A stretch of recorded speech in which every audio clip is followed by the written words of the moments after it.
Good morning बच्चों। आज हम अध्ययन करेंगे चैप्टर 3 का पार्ट 2। जो साम्राज्य है रोमन साम्राज्य के बारे में जो चर्चा हम कर रहे थे उसको आगे बढ़ाएंगे। तो रोमन साम्राज्य के आरंभिक काल का हम अध्ययन करेंगे, उसको दो भागों में बांटते हुए अध्ययन करेंगे, पूर्ववर्ती एवं परवर्ती। तो रोमन साम्राज्य मुख्यतः दो भागों में बटा हुआ था बच्चों, पूर्ववर्ती और परवर्ती। इन दोनों चरणों के बीच तीसरी शताब्दी का भी समय आया, अर्थात दो महाशक्तियों और उनसे संबंधित साम्राज्यों में एक बड़ा अंतर, जिसको हम रोमन साम्राज्य की संस्कृति और ईरान यानी कि रोमन साम्राज्य और ईरान दो शक्तियों के बारे में अध्ययन करते हुए आगे बढ़ेंगे। तो उसमें से जो रोमन है वो विविधतापूर्ण था, अर्थात रोमन साम्राज्य की जो संस्कृति थी, जो रीति रिवाज थी, जो परंपराएं थी, वो ईरान के मुकाबले कहीं अधिक विविधतापूर्ण थी बच्चों। इस अवधि के दौरान पार्थियाई और बाद में ससानी राजवंशों ने ईरान पर शासन किया। जिन लोगों पर शासन हुआ उसमें अधिकांश ईरानी थे, अर्थात जो दोनों राजवंश थे, पार्थियाई और ससानी राजवंशों ने ईरान पर शासन किया बच्चों। इसके विपरीत रोमन साम्राज्य ऐसे क्षेत्रों और संस्कृतियों का एक मिला जुला रूप था जो मुख्य रूप से सरकार की एक साझी प्रणाली थी, अर्थात राजा होता था और एक संस्था थी बच्चों जिसको हम सीनेट के नाम से जानते हैं। तो दोनों मिलकर रोमन साम्राज्य को चलाते थे, जिसमें सीनेट अधिक शक्तिशाली हो गया था।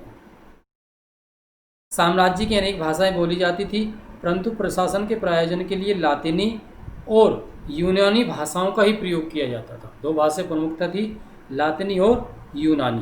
पूर्वी भाग के उत्तर वर्ग यूनानी भाग और पश्चिमी भाग के लोग लातिनी भाषा बोलते थे, अर्थात जो पूर्व में निवास करते थे पूर्वी क्षेत्र में वो यूनानी भाषा बोलते थे, लिखते थे, उसका प्रयोग करते थे, जबकि पश्चिमी भाग में रहने वाले लोग लातिनी भाषा का प्रयोग करते थे।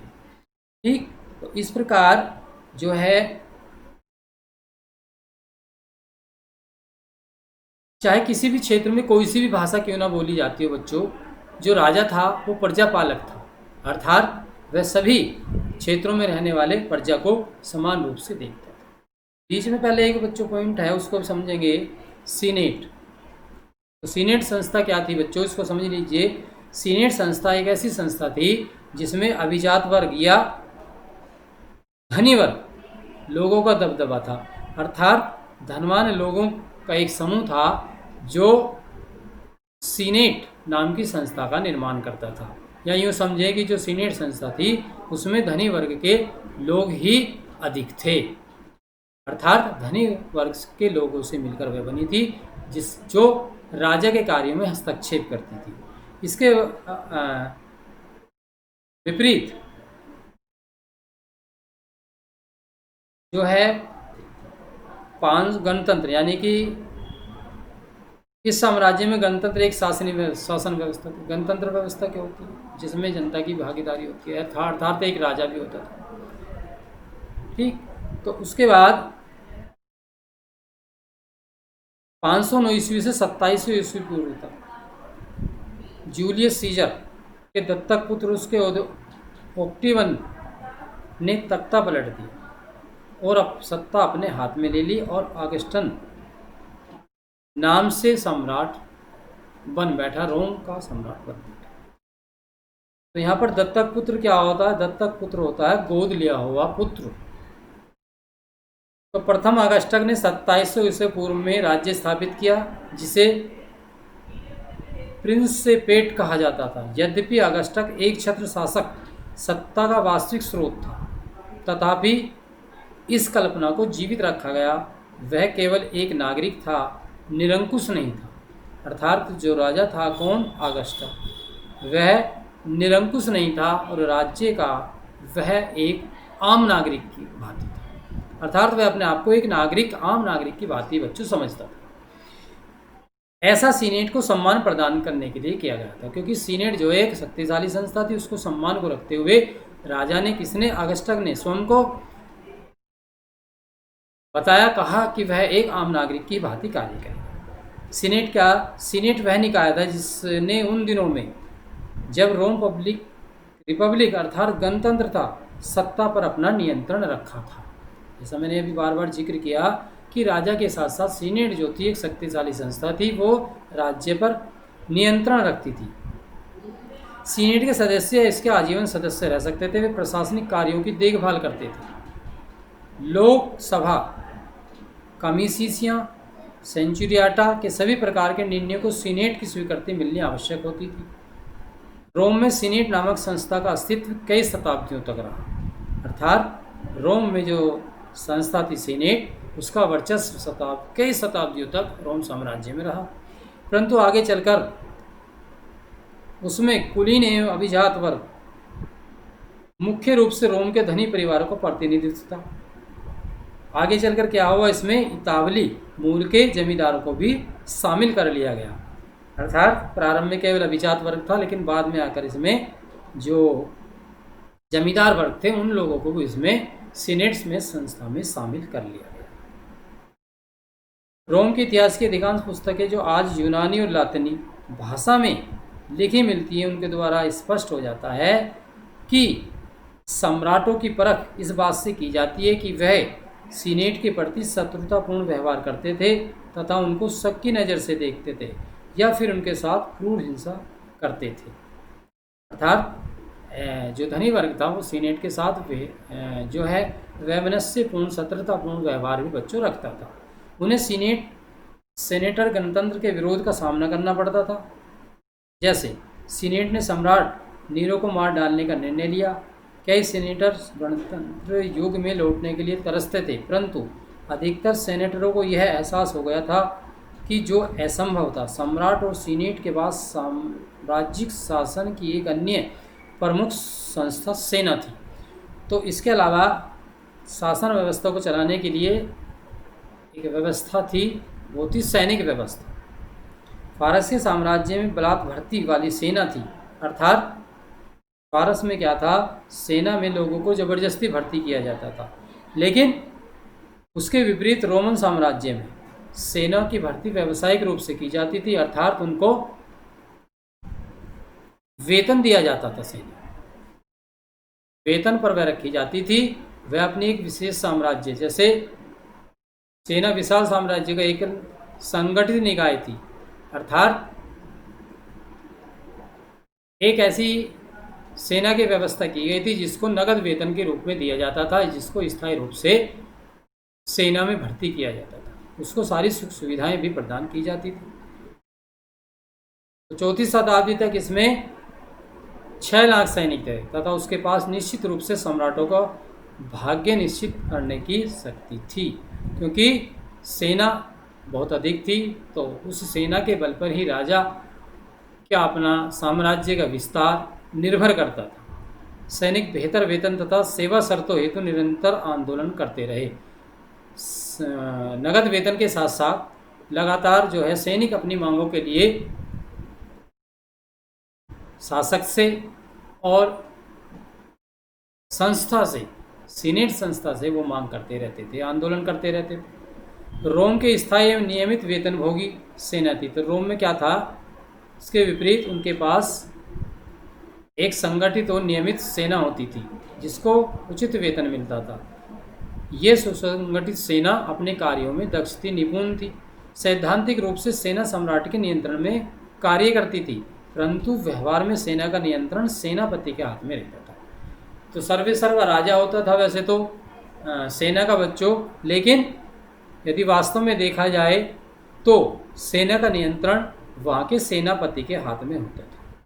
इसलिए लगातार बच्चों सेनापति का महत्व बढ़ता चला गया और तीसरी शताब्दी तक उसका प्रभाव और भी अधिक बढ़ गया, क्योंकि सम्राट भी उसकी अवहेलना नहीं कर सकता था सेनापति की, क्योंकि सेना का संचालन जो है बच्चों सेनापति को ही करना होता था।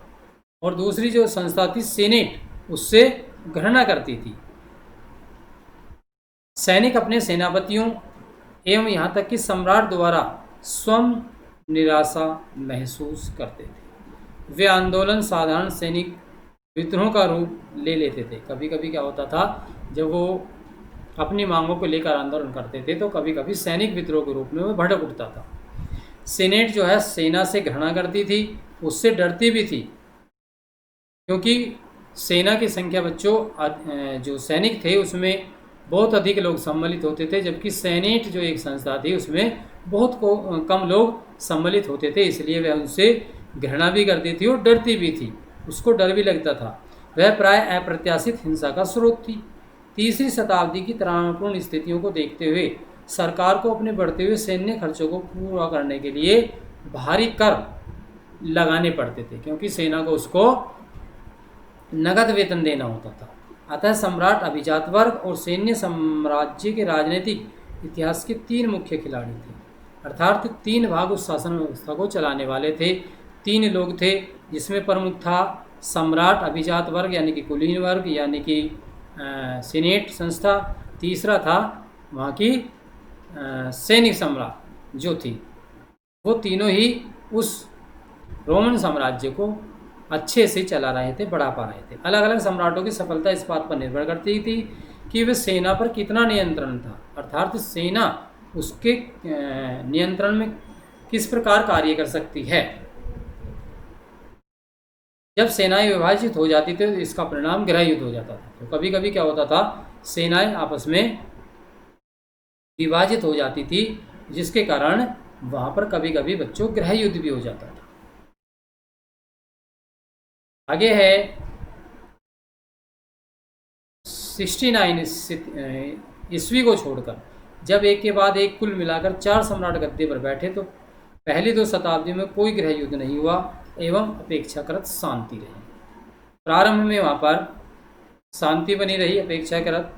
सिंहासन यथावत प्रारंभिक वंशागत अर्थात राजा के बाद उसका बेटा राजा बनता था, पारिवारिक वंशाक्रम पर आधारित था। उसको कहते हैं वंश के आधार पर शासन सत्ता। पिता का राज्य पुत्र को मिलता था, चाहे वह नैसर्गिक हो अथवा ग्रहण किया हुआ उत्तराधिकारी। दत्तक एवं सेना भी इस सिद्धांत को पूरी तरह से मानती थी। या तो वह उसका अपना पुत्र हो या दत्तक पुत्र हो, अर्थात गोद लिया हुआ बेटा हो, उसको भी जो है उत्तराधिकारी मान लिया जाता था। इस सिद्धांत को पूरी तरह से सेना भी मानती थी बच्चों। जो रोम सम्राटों के लंबी कतार में दूसरा तथा प्रिंसिपेट की स्थापना करने वाले अगस्टक का पुत्र नहीं था, किंतु सत्ता का सहज परिवर्तन सुनिश्चित करने के लिए अगस्टक ने उसे गोद ले लिया था। उदाहरण भी दिया है कि अगस्टक के कोई पुत्र नहीं था, लेकिन उसने एक बच्चे को गोद ले लिया और वह उसका बाद में उत्तराधिकारी बना। तो अगस्टक ने टेरेबियस द्वारा प्राप्त किया गया साम्राज्य पहले से इतना लंबा चौड़ा और था, लेकिन वह उसका और भी अधिक विस्तार करना चाहता था, जो उसके लिए अनावश्यक प्रतीत होता है। वास्तव में अगस्टक का शासनकाल शांति के लिए याद किया जाता है, क्योंकि इस शांति का आगमन दर्शकों तक चलने वाले आंतरिक संघर्ष एवं सदियों तक विजय सैनिक के पश्चात हुआ था। तो इस प्रकार कहा जाता है कि जो अगस्टक नाम का एक शासक था वह अपने राज्य में शांति स्थापित करने में कामयाब रहा। साम्राज्य के विस्तार एकमात्र अभियान सम्राट त्राजान ने 113 से 117 ईस्वी में चलाया। इसके द्वारा उसने फरात नदी के पास से क्षेत्रों पर निरर्थक कब्जा कर लिया था, परंतु उसके उत्तराधिकारियों ने उनको छोड़ दिया। अर्थात अपने साम्राज्य को उसने बहुत अधिक संख्या में बढ़ाया, लेकिन उसके उत्तराधिकारियों ने उसको छोड़ दिया। आगे है इसी क्रम में थोड़ा और, इस काल में एक विशेष उपलब्धि यही रही कि रोमन साम्राज्य ने प्रत्यक्ष शासन का क्रमिक रूप से काफ़ी विस्तार हुआ। अर्थात इस समय में रोमन साम्राज्य भली भांति फला फूला।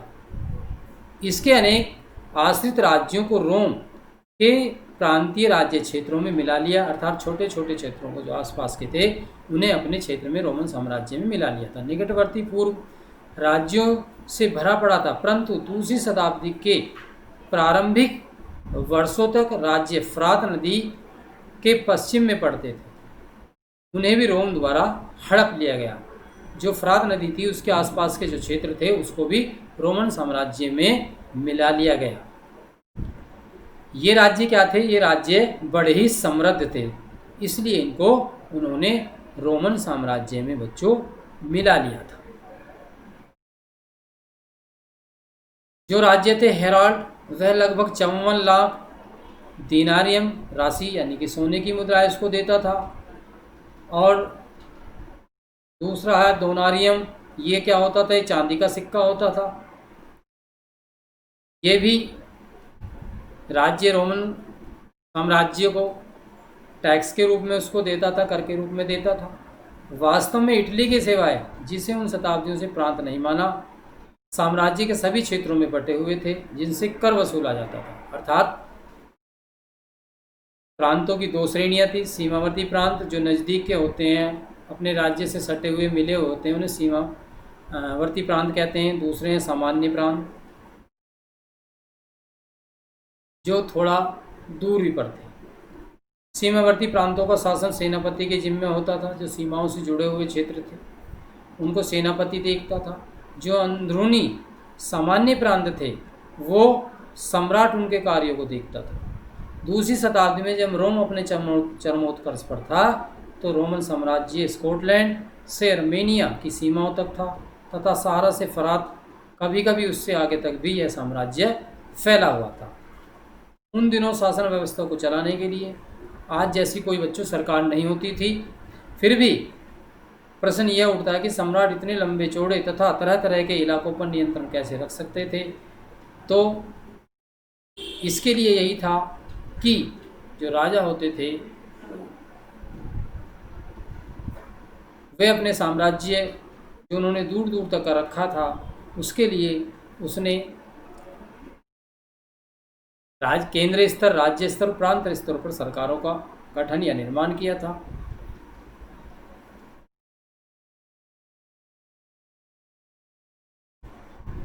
कैसे? संपूर्ण देश साम्राज्य दूर दूर तक अपने नगर स्थापित किए, जिसके माध्यम से क्या कर पाता था? वह उन पर नियंत्रण रखता था। भूमध्य सागर के तटों पर स्थापित बड़े शहरी केंद्र थे जैसे कार्थेज, सिकंदरिया, एंटिकोस आदि। तो साम्राज्यिक प्रणाली जो थी बच्चों, उसके सरकार को चलाने के मूल अधिकार थे। इसके अलावा शहरों के माध्यम से ही सरकार ने प्रांतीय क्षेत्रों यानी कि ग्रामीण क्षेत्रों में भी सरकार का गठन किया और उन पर वह नियंत्रण लगाने में सफल हुई, जिससे साम्राज्य को बच्चों अधिक संपदा, धन संपदा प्राप्त होती रहती थी। इसका अर्थ यह हुआ कि रोमन साम्राज्य जो था, उच्च वर्ग रोमन साम्राज्य से कर वसूली तथा अपने क्षेत्रों में प्रशासन कार्यों में सक्रिय सहायता देते थे। ग्रामीण क्षेत्रों पर कर भी शहरों के माध्यम से लगाया जाता था। इससे राज्य की आमदनी प्राप्त होती थी। अर्थात शहरों से लेकर गांव तक सभी पर टैक्स लगाया जाता था, जिससे रोमन साम्राज्य को बहुत भारी मात्रा में टैक्स प्राप्त होता था, जिससे वह अपने कार्यों को ठीक प्रकार से कर पाती थी। इससे राज्य को आमदनी प्राप्त होती थी, आय प्राप्त होती थी। शहरीकरण के कारण भूमध्य सागर के समृद्ध और शहरीकृत भागों जैसे स्पेन के दक्षिणी हिस्सों, अफ्रीका के पूर्वी भागों, नए संभ्रांतों अर्थात नए वर्गों का बच्चों उदय हुआ, जबकि इटली का धीरे धीरे पतन होता चला गया। इटली तथा अन्य प्रांतों के बीच सत्ता का आकस्मिक अंतरण वास्तव में रोम के राजनीतिक इतिहास का एक अत्यंत रोचक पहलू रहा है। दूसरी और तीसरी शताब्दी के दौरान अधिकांश प्रशासक और सैनिक अफसर इन्हीं प्रांतीय वर्गों में होते थे। इस प्रकार उनका एक नया संभ्रांत वर्ग बनाया जो कि सीनेट की तुलना में अत्यधिक शक्तिशाली था। एक और शक्तिशाली वर्ग उभर कर आया जो सीनेट से भी बच्चों कहीं अधिक शक्तिशाली था। तो इससे क्या हुआ? इससे सेनेटरों को सैनिक कमान से हटाकर एक नए वर्ग को सुदृढ़ कर दिया गया। ऐसा कहा जाता है, ऐसा माना जाता है कि गैलिनस ने सेनेटरों की सेना में सेवा करने या इस तक पहुंचने रखने पर पाबंदी लगा दी थी, जिससे साम्राज्य का नियंत्रण उसके हाथों से न जाने पाए। अर्थात जो नया वर्ग उदय हुआ उसने साम्राज्य पर अपना जो है वर्चस्व कायम कर दिया। तो रोमन साम्राज्य ने अपना प्रत्यक्ष शासन चलाने हेतु साम्राज्य प्रयास अनेक राज्यों को प्रांतों की व्यवस्था में समाहित कर लिया था। ये आश्रित राज्य स्थानीय राज्य थे। ये जो राज्य थे स्थानीय, वो बच्चों रोम को समय समय पर सहायता देते रहते थे। निकटवर्ती जो राज्य थे वो भी श्रमबद्ध थे, वो भी राज्य के लिए जो था कहीं ना कहीं अपनी मदद करते रहते थे। सार्वजनिक स्नान गृह रोम के शहरी जीवन की एक अनूठी विशेषता थी। सार्वजनिक स्नान गृह, ऐसे स्नान घरों में ईरान ने शुरू करने का प्रयत्न किया जो वहाँ के पुरोहित वर्ग के क्रोध का सामना करना पड़ा। जल एक पवित्र वस्तु थी तथा सार्वजनिक स्नान में उन्हें जल का अपवित्रीकरण दिखता था तथा शहरी लोगों को उच्च स्तर के मनोरंजन उपलब्ध थे। उदाहरण के लिए कैलेंडर से पता चलता है कि कम से कम एक वर्ष में 176 दिन वहाँ कोई न कोई मनोरंजक कार्यक्रम का प्रदर्शन होता रहता था। अर्थात सार्वजनिक स्नान गृह वो होता था बच्चों जहाँ पर बहुत सारे लोग एक साथ मिलकर जो है इकट्ठे होते थे किसी विशेष उत्सवों पर, अवसरों पर, और वहाँ पर स्नान करते रहते थे। तो इस प्रकार से जो हमारा ये पार्ट नंबर 2 था वो बच्चों समाप्त होता है। इसमें एक पैराग्राफ दिया है बच्चों कि डॉक्टर गैलेन के अनुसार रोमन शहरों का ग्रामीणों के साथ कैसा बर्ताव होता था, उसको आप जान लेंगे, उसको पढ़ लेंगे। इसमें क्या है, इसमें थोड़ा बताया गया है चलो कि और in good and bad diet में गैलेन ने बताया है कि कई प्रांतों में लगातार क्या होता रहता था बच्चों, अकाल पड़ता रहता था। साधारण से साधारण बुद्धि वाले आदमियों को यह बता दिया गया कि लोगों ने कुपोषण के कारण वहाँ बीमारियाँ हो रही हैं। कुपोषण अर्थात उनको ठीक प्रकार से भोजन नहीं मिल पाता था, भोजन की कमी थी। तो शहरों में रहने वाले लोगों को फसल कटाई के शीघ्र बाद अगले वर्ष पूरे पर्याप्त खाद्यान्न एवं भंडारों को भर लेना एक प्रचलन था। अर्थात जो शहरों में लोग रहते थे बच्चों, वो क्या करते थे, वो अनाज का भंडारण पूरे वर्ष के लिए कर लेते थे, क्योंकि उनको पूरे वर्ष उन अनाज के भंडारों से ही अपना भरण पोषण करना होता था। जैसे गेहूं, जौ, सेम, मसूर दाल आदि का काफ़ी हिस्सा शहरों द्वारा ले जाने के बाद भी कई प्रकार की दालें किसानों के लिए बची रह जाती थी। अर्थात वे ग्रामीण क्षेत्र से दालें, गेहूं और सेम, मसूर आदि ले जाते थे। इसके बावजूद भी किसानों के पास बहुत कुछ दालें बची रह जाती थी। सदियों के लिए कुछ बचा था, उसे खा पी कर ख़त्म करने के पश्चात भी देहाती लोगों को बसंत ऋतु में अस्वस्थकार्य खाद्य पदार्थों पर निर्भर रहना पड़ता था। उन्होंने पेड़ की टहनियाँ, छालें, जड़ें, झाड़ियाँ, खाद, पेड़ पौधे तथा पत्ते खाकर किसी तरह अपने प्राणों को बचाए रखना पड़ता था। तो इस प्रकार से स्पष्ट ये होता है बच्चों कि जो शहरी जीवन था बच्चों वह सुखमय था और ग्रामीण जीवन कष्टकारी था। हालांकि उनके पास बहुत कुछ वस्तुएं वो पैदा करते थे, लेकिन उन वस्तुओं को शहरों को भेज देते थे या उनकी वो वस्तुएं खराब हो जाती थी, जिसके कारण उन्हें पेड़ की छालें, टहनियाँ आदि खाकर ही अपने प्राणों को किसी तरह से बचा कर रखना पड़ता था। इस प्रकार जो है उनका जो जीवन था ग्रामीण क्षेत्रों में रहने वाले लोगों का बच्चों वो कष्टकारी था, इससे सिद्ध होता है। तो इस प्रकार हमारा आज का ये टॉपिक पूर्ण होता है। नए टॉपिक में हम मिलेंगे, आपसे चर्चा करेंगे कि तीसरी शताब्दी का संकट। धन्यवाद।